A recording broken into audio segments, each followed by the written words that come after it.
That's not going to work. You need to really establish your business, and you almost have to have like multiple streams of income coming through, especially as a full-time seller. If you're primarily relying only on eBay to fund your adventures, for full-time reselling, you're in a world of hurt. Like I can't stress it enough, is that, people getting up at 10 o'clock and doing a couple of hours work and pottering around, I'll go pick the kids up and all these different things. You're not going to survive on eBay. And I challenge anyone that tells you otherwise, because you're living in a fantasy world, or someone else is living in a fantasy world, because and that's not to be derogatory to people. Like, don't worry, I'm not bullying you or anything along the lines of that.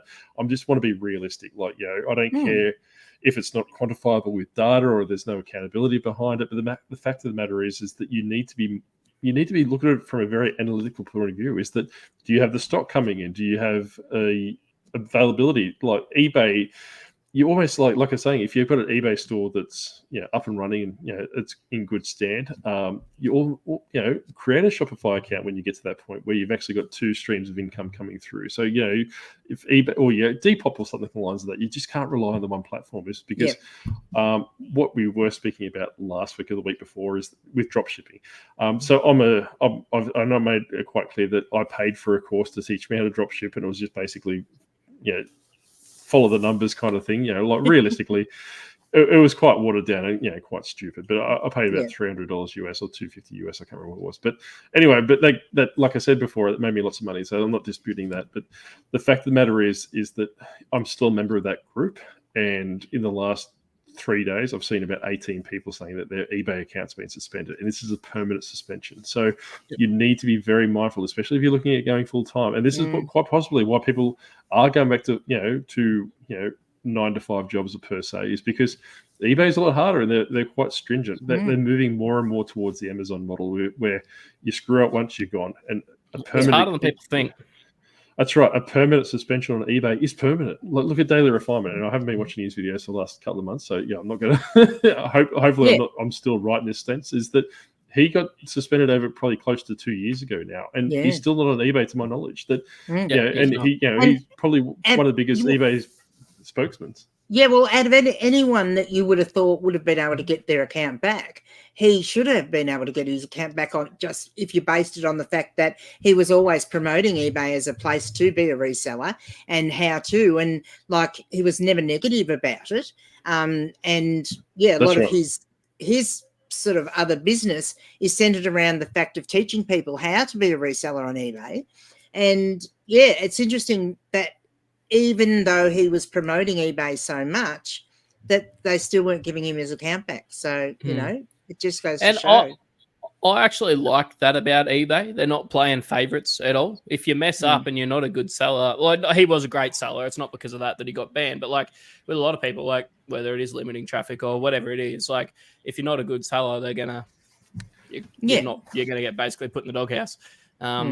Which I actually do like that, because it does make it better for those sellers who do the right thing. And you're like right, us. Well, that's right. Well, I don't know about you two, but I can cross my 3 hearts that I do have 100% feedback, no neutrals at the moment, which is tentacles crossed that I keep it that way. But like, Me too. I suppose to talk up a little bit, they're going to fall off in a month or two. To talk up a little bit this video that I'm releasing is that this seller, I don't know from Barrow, I don't follow his channel, it's just by virtue, I found it by accident, is that, and it's going to sound like I'm bullying him, but he was grossly incompetent, right? Like, I cannot specify, I cannot exaggerate to the fact of how incompetent this person was, that everything that went wrong was eBay's fault or someone else's fault, or, all these different things. So, I think because when I started, you gave me the link, and when I started watching it, I think I was just over 2 minutes in watching it when I messaged you back and said, "Oh my God, this guy," Just I never watched it. You'll have to send it to me again. This gentleman. You should. It's worthwhile. It's a good watch. The level of, and I am sick of looking at him because I've had to re-record my reactions 6 times because I have a little spot in the bottom right that basically YouTube puts in there, which blocked me out the first 3 times before I realised. But the fact of the matter is that the level of arrogance of this guy gives me a run for my money because. But because everything from disregarding eBay in itself because it's a shit platform and I think it's shit, so therefore it's shit. Quote. Yeah. Inventory, not doing inventory checks because you're obviously using the product in as well as selling it. Cancelling, 7 out of 30. But apparently that was eBay's fault. Like, why shouldn't he have had inventory available for sale that he was using himself? Why should that have been an issue? Well, that's right, because his stance was that everyone's getting their money back, so be it. What's the issue? But the problem is, like, eBay, and it survives on good customer experiences, right? So potentially that 7 out of 30 people that he cancelled transactions on, they're not going to come back, because they're like, well, I've been looking for this specific part. It's out of stock. The seller told me, too bad, so sad. Here's your money back. Go away. And I can tell you now, because he, like I mentioned earlier, he wants to move to Shopify. But if he follows that the trajectory across the Shopify, he's going to do the same shit fight. But the fact of the matter is that, I suppose that being a full-term reseller is that you need a lot of customer service. I think not enough people talk about customer service. Is that if you don't have no customer service, like this gentleman, you're not going to go far. Is that you probably need to do something behind the scenes. And Blake's chomping at the bits to say something, but I think what it is that you need to have multiple sources of income. And what Granny's looping it back to the start of the episode or the start of part one, all those different things, is that depending on your age, like for example for myself, I've recently turned 89. I can still do employment. Like, the amount of times I was finished eBay per se at 10 o'clock or 11 o'clock in the morning. And I've said numerous times, and Blake said it as well, is that there's still other things you can do. You still got you can utilize those hours for doing something else. And now, obviously, I work 8 to 4, so I'm writing off 7 to 5. But I can still wake up at 5 o'clock in the morning and do a couple of hours after work and all these different things just to make that extra source of income. Because, and I can be more choosy or more picky what I actually source. I'm not actually sourcing out of necessity because I'm like, crap, I need to go grab all this stuff and make $3 profit on it because I'm not going to be able to feed my family or something along lines of this. So these are the different things you need to be. What were you saying, Blake, before I cut you off? We're gonna say no, I haven't. He doesn't have much to say. Stop being I just mean. intentionally didn't listen to a Stop word you being said mean. so that I could remember what I was going to say. Stop it. Sort of back to the customer service thing. It doesn't take much to lose a person off the platform. Like, I shopped pretty much exclusively online on eBay for years and years until about 2 or 3 years ago. And like, I'm a seller on eBay. I know the protections that buyers have, all that kind of thing. But I had one really bad experience. And since then, I go to Amazon or I go somewhere else. I don't shop on eBay, apart from like my, certain gear that I need for the reselling, like my satchels or something from Australia Post, or just something like that I'll buy, or my, just in general. Labels. But apart from necessary stuff, I will go elsewhere if it's something for that. And I'm a seller on eBay. This is my full-time job, and they've still lost me mostly as a customer. Not, even though I know that all sellers are different and stuff, just because I guess I hold myself to a certain standard and I hold eBay to a certain standard, and that wasn't upheld. So I guess I ran, and I'm a seller. So what I'm trying to say is that it'll take a lot less for other people to run away than it did for me. Yeah. So and I'll agree with you there, because my bad experience is with the car part that I bought. And whilst I do still buy some stuff on eBay, like I'm not a big online shopper anyway, but I have been doing a little bit of shopping on eBay. But if I had to go and buy another car part, I think I would rather drive 2 hours to get to a auto wreckers and go and buy the piece in person and deal with someone in person rather than deal with what I had to deal with that experience.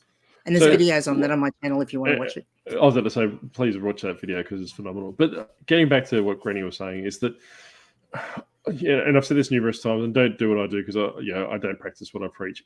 Create a separate account for buying things on eBay. I've got one too.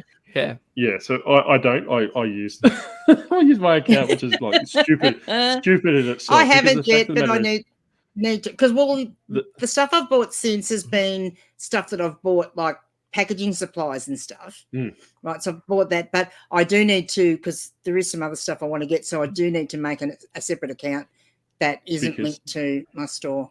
Yeah, so like long story short, because Granny, in the video, so I'm not giving too much away, she actually bought from a seller, left them a negative feedback, and guess what happened? Because she used her selling account, they've worked it out, they've returned the favor. So you need to create a very clean skin buying account, and if you buy packaging materials, go for it. Like you still need to create a buying account, which you can have multiple accounts. I know people with multiple stores. They might have a public one that they use on eBay or YouTube. Sorry. Then they got 4 others that are incognito, so you can actually work out who it is. But definitely have a clean skin. They came and bought something from my store, and it was at a time where I was selling some lower value items that were free shipping, free post, and they were untracked. And that whole experience led to me never doing untracked selling again. Well, I do now. I do have some untracked things now, but yeah. But like I said, you just need to know your market, and like I said, distance yourself from bad transactions, because like case in point, that car part seller was just being vindictive. They're just being an idiot because basically, you give me a negative feedback, here's one for you.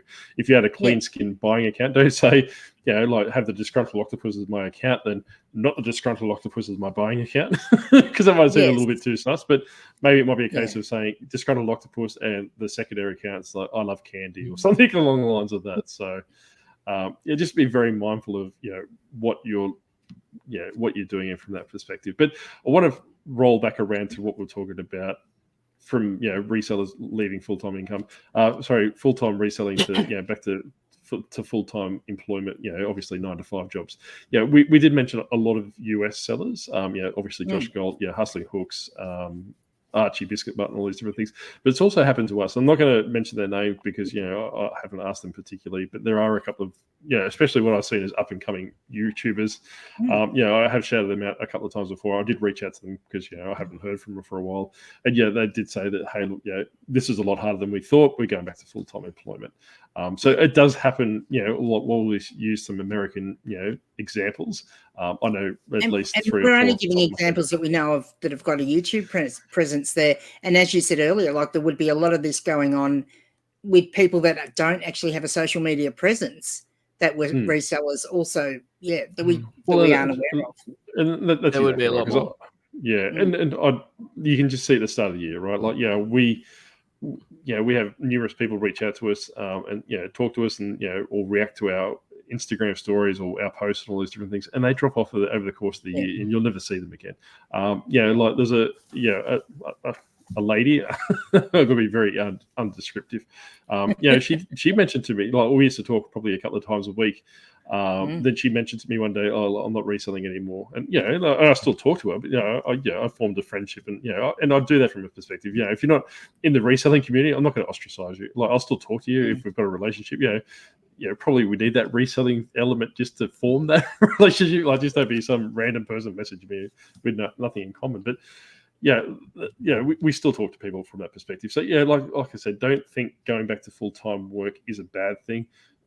Generate as much income as you want, or as you can. Don't limit yourself to eBay, because like we were saying, is that $50,000 a year mightn't be enough for you to live, with a family of 4 or 5 or 6 people in your household.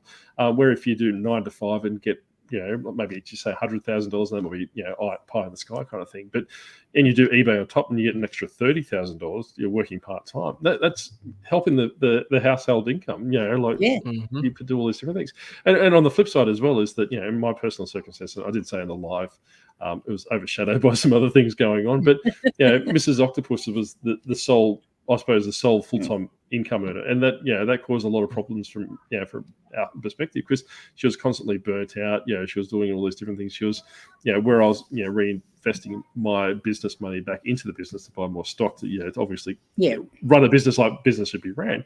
The onus you weren't putting it back into your household is what you're saying. Well, that's right. So the onus of providing for the family was on her, and now that lessens her her obligations, I suppose. And we're happier, she's happier.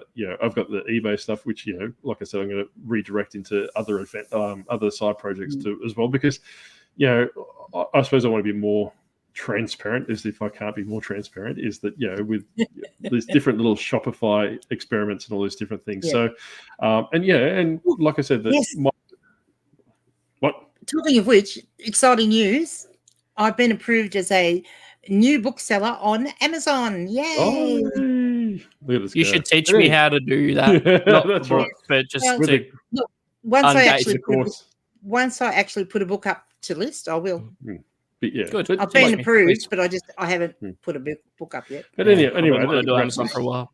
Yeah. Well, that wraps us up for another week. But I do want to know in the comment section below, if you're a full-time reseller or you're a part-time reseller looking at going full-time, put in the comment section what kind of job package would you have to be dangled in front of your face to get back to full-time employment.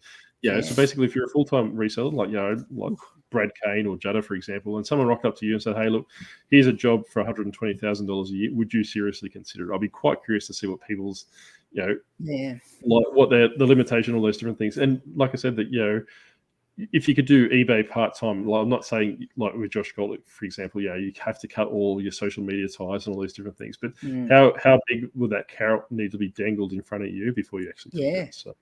I'm in And that I mean, exact situation at the moment. Everyone's circumstances are so different too. And like, if you look at myself, and I live in a small country town, which inherently expenses are a lot less.